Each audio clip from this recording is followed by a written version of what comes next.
I guess I just want to start and just ask the question for you guys, like what inspired this film in the first place? It's such a unique entry into what can be a very cliched genre, I think. And you guys made something that I certainly think is one of the most original and inventive films I've seen in many years, and in particular as a Christmas movie.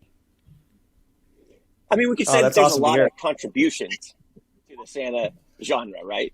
Yeah. And they all kind of have a very overlap, right? It's been very, you either have the warm and fuzzy holiday special, or you have a sociopath that wants to come down your chimney and hack you up. And Ian and I were like, well, what if we made Santa a superhero? Right? That's sort of honestly the germ of the idea. It was like, okay, we've seen him as a sociopath. We've seen him as, jolly old Saint Nick. And like, what if we just made him a total badass? Yeah, Ian, do you have anything to add to that? I just remember reflecting. It was last year when we were doing our, the publicity tour for it. I remember us reflecting on sort of the first DVDs that we ever bought that ended up having a lot to do with this film, because we wrote this film now, I think 15, 16 years ago. It took a while for us to get it made because it is so kind of crazy. But we were taking a ton of meetings. We were, and everyone was excited about it, but they were like, yeah, someday somebody's going to make this, that was the story we kept getting. And looking back at the first DVDs we ever owned, Eshom bought Unbreakable, okay, and I bought Unforgiven. So if you can kind of see how like a Western undertone starts kind of feeding into this realistic hero story. Yeah. And you're taking an icon, you're taking like Santa, and at this point, everyone's probably more familiar with like a Coca-Cola style Santa Claus, mm-hmm, or a Tim Allen style Santa Claus. And I think there was like a Black Christmas that was coming out either around then or a couple of years after we had written it. And we were just pining for something different. We were really pining for something that felt real, and it can be fun and have fun with it, but we really felt like we wanted something that grounded it and could maybe, start to dive into like maybe what are the realities of that mythos that exists, and how could it have possibly, is there a real world where this maybe could exist? And then we started wrapping our head around, okay, well, if he's really going to do it, he's not going to be in the North Pole. That doesn't logistically make a lot of sense, and then we started trying to frame where he actually would be. And then of course there'd be some kind of, government intervention or some kind of, they would have known about him by now. So he would have had to cut a deal with somebody, and he probably would be the United States. We just started kind of going down the lane, and it started kind of, I wouldn't say writing itself, because we rewrote it over and over, a lot of parts of it as we were honing it over the 14 years. But yeah, the germ of the story and the idea for the story and the character came pretty quickly. And then it was just a sort of digression into kind of how it would all exist, Mm-hmm. So when we also had two. Go on. Two short stories that we had each crafted separately, and Ian's was more of like an origin story of Kris Kringle, and mine was more of like in a more contemporary vibe. And it was really interesting because when we ultimately sat down to do the screenplay, we used a ton of the prequel material from Ian's story in like building out his character and his backstory. And Ian and I really enjoy making sort of like the every man and woman and dropping them into extraordinary circumstances. And for us, like Kris Kringle and Mrs. Claus, they're just normal people that have inherited these abilities and this job. There are a lot of things when I first saw this movie. One of the things I said, and it's going to be interesting to me to say this to you guys, because I feel like it's one of these, like, I hope you take it in the spirit that it is intended, which is that it seems like such an unlikely movie to get greenlit to me. And you guys kind of hit on that anyway, taking meetings and kind of getting that story, but it's such a strange idea. And I think in most people's hands, it probably wouldn't have worked very well. And so I want to give that maybe more as a compliment to you guys than anything. I really think that what you created was such an off-the-wall concept. And I think we should probably get into a little bit of the plot for those who are listening who don't, who haven't seen it yet. But it's such an off-the-wall idea that if it was handled poorly, I think it probably would have fallen apart. But what you guys made, and I think a lot of it, Eshom, what you just said about the relationship between, Kris Kringle and Mrs. Claus, and I don't know where, I think that relationship really pulls it all together. And I got to say, I mean, it's amazing to me, just sort of the relationship between, Mel Gibson, not the relationship, but the actual acting between Mel Gibson and Marianne Jean-Baptiste is incredibly believable and incredibly grounded, and it just feels like a real relationship. For me, I think if that hadn't worked, I think a lot of the rest of it would have felt so over the top that it wouldn't have come together as something that I actually bought into. But because I did, I really actually bought into those characters. I wanted to root for them, and also it's nice to have a movie that is kind of an R-rated, kind of insane take on the Santa mythos without Santa being the evil one, right? Like, he's actually still a very, very good character. Yeah, so you guys wrote Fatman 15 years or so ago. What was the catalyst that went from getting the meetings to finally getting into production, and how did that happen? So we went from taking a lot of meetings with people saying, someone's going to make this, and then we started making other movies because it was really like, we realized pretty quickly it ended up being just kind of a cool spec script that would get us in the door to a lot of places, and they would say, "This is cool, this is great. You're never going to make this. Somebody will. It's not going to be you guys." And we're like, "Well, why not?" We're new, bright-eyed, guys in town. We're like, "Okay, well, why isn't it going to be us?" And they're just like, "Well, because this is director dependent. This material is director dependent, is what they call it, director dependent." So because it mixes so many genres, and because it's not easy. You can't read that script and think, "Oh, I see what it's going to be. It's a perfect, easy drama." It's almost like, you need a filmmaker behind it so that you can say, "Okay, I've seen this guy's other 2 or 3 films, or I've seen another film by this person, so I can kind of see what they're going to do with the humor and the action and the drama, and I can see how that kind of all melts together because they did that in a previous film." And we didn't have that. So they were like, "Well, someday someone's going to make this, and it's such a great spec script. Thanks, guys, for coming in." And we're like, "Okay, great." So we started making little films. Go ahead, Ash. I just remember people were like, "Well, is it dramatic? Is it funny? Is it action?" And we'd be like, "Yeah." Yeah.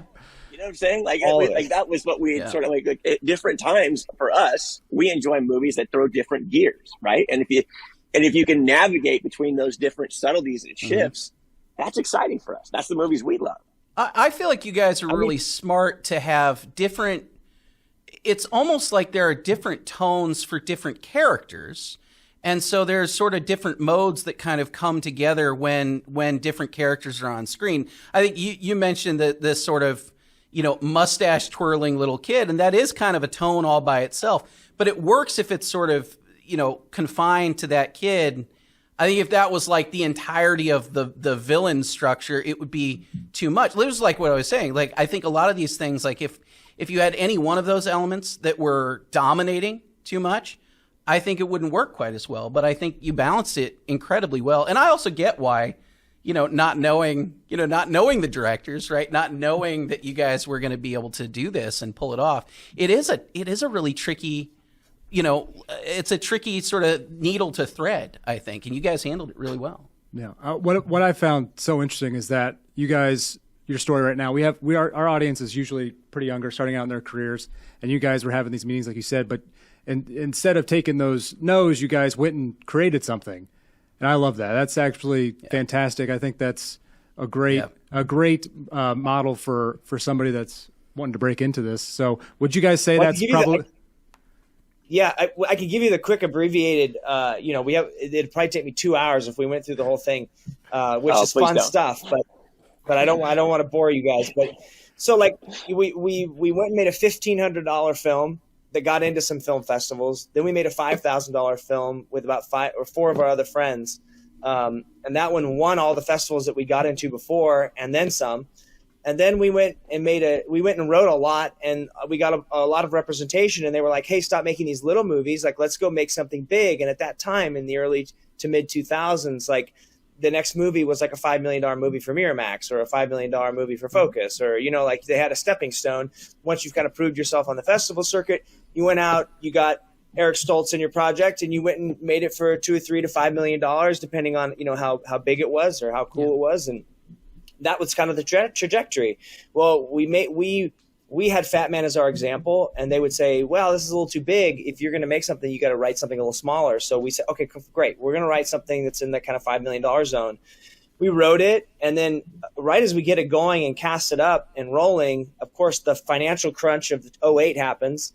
And then what also happened was a giant SAG strike, and then there was also all in '08, DVD market started to fail, and a writer's strike. So like all this shit, was it a writer's strike? Not a SAG strike. Maybe it was a writer's strike. So all this the writer's strike in 2008, right? Or 2009, right? I think. Yeah. Something like that.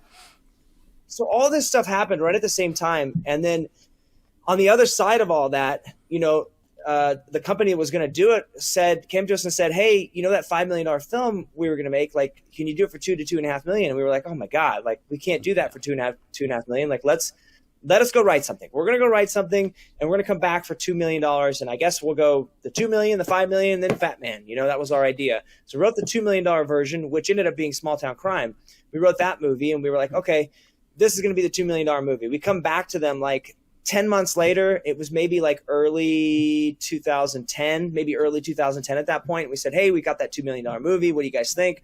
They're like, this is great, but I'm sorry, it's 2010. It's been almost 2 years. And like now, you know, not only has the DVD market started going away, but the bottom of it has really fallen out. There's no like sort of, there's no market for these anymore in this home video, you know, there's no real home video market anymore, which was what was buoying those $2 to $3 million films.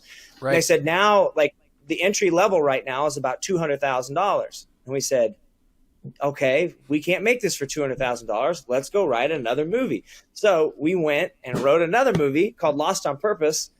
And it was basically like, okay, nobody's going to stop us from making this movie. So we wrote the $200,000 movie. We went and raised our own cash. And then we went and cast it with, you know, every favor we had at the time. And we went and made that movie. And it went and sort of won about 20 film festivals, like B+ film festivals. There was no Sundance or South by for that film. But like we did really well in Canada and a few festivals, and then a ton of United States festivals. And then from there, like someone saw that film at a festival and said, hey, I've got $500,000 to make this book that I have the rights to. Are you guys game to take a read at it and look at the script that I've written? Her name was Autumn McAlpin.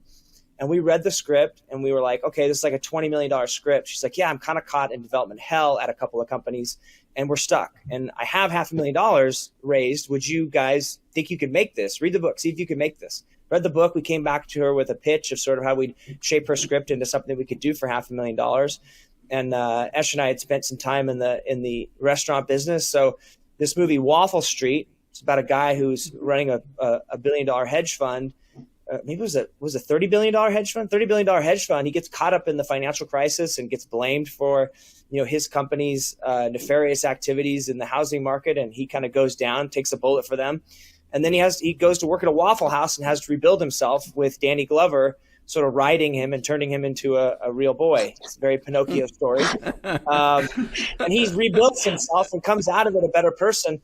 We did that movie with Danny Glover and James Lafferty, and that one did really well. And the producers came back to us and said, hey, what else do you guys have? And we said, we've got this, nothing like Waffle Street, which is more of a family geared film, wholesome film. We were like, we've got these thrillers that we love and we wrote and that we really want to make. And they were like, all right, well, show us one. We've got about $2 million. So we said, oh my God. Okay. So, hey, here's Small Town Crime. They read it and they were like, whoa, okay, we really dig this. Yeah. Like, can you cast this up? And we were like, let's see. So the first person we reached out to was Octavia Spencer, who we'd known since 2002 when she was struggling actress Octavia Spencer, now turned Academy Award winning Octavia Spencer. And she's a huge crime thriller fan. So she's like, we had just shown her this trailer for Waffle Street, and she was a huge Danny Glover fan. And she was like, oh my God, y'all got Danny Glover? I love Danny Glover. And she's like, what are you doing now? What movie are you doing now? And we said, well, we've got this crime thriller we're pitching. And she's like, ooh, let me read it. We show her the lookbook that we had. And she's like, this looks great, y'all. Just give me the script. Let me read it. Like 36 hours later, she calls us. She's like, I'm EPing this. This is awesome. I love this. Is there a role I could play, like a cop or something? Just I'd love to be in it and help out that way too. And we're like, all right, well, actually, let us think on this. And we went away, and the next morning we called him and we said, hey, what do you think about playing the sister? Because it would be really funny, we thought, to have this, kind of role reversal, as you see like The Blind Side and whatnot, these white families, picking up this kid and rebuilding him. We were like, well, what if it's like the reverse Blind Side, where we have this well-to-do black family pick up this white guy, and he's a complete mess, and he screws up their lives and screws up their whole family. But they still love him and try to help him out, but he's a complete train wreck. And she was like, I love that. And then she was like, all right, bring your list. Like, who do you want in the lead? And we all landed on John Hawkes for the lead. And then she's like, who do you want to play my husband? And we were like, Anthony Anderson. And she was like, all right, I know him.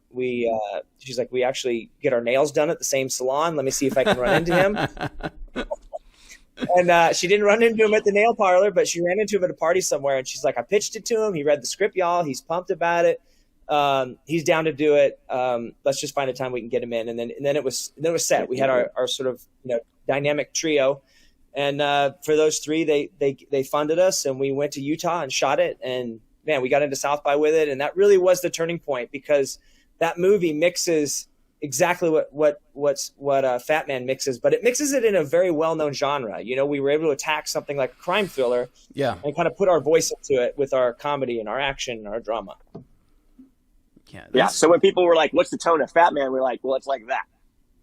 That's a phenomenal story. I think it speaks to just in a way just being prepared for all kinds of opportunities as they arise, and not really being so stuck. I think I see this a lot when I talk to younger people, especially, where they sort of have a vision of exactly the order of operations that their whole career and their life is going to go. And then when it kind of veers off in a different direction, they don't really know what to do, because they had it sort of in their head that it was only going to be, first I do this, and then I do that, and then I do this. But it sounds to me like you guys had just, first of all, tons of interesting ideas, but also just were really prepared for any opportunity as they arose, and then capitalized on those in really, really smart ways. That's a really cool story. I feel like it was a combination of a couple of things. Like, it was like, we'd been in town since 2002, and these opportunities, like little opportunities would pop up, and it was like, we had this. Exactly. We being those naive filmmakers came into town and had this big ladder of like, okay, we're going to go make this $20 million film first. Yeah, that's going to work. And then everyone kind of hits you with the reality of like, well, someone may make that, but it's not going to be you. It's going to be someone else that's already worked their way up those ladders. Yeah. And then we realized, we got to build a smaller ladder to get to that big ladder. And then we just realized we needed about 10 more small ladders to get up to that big ladder.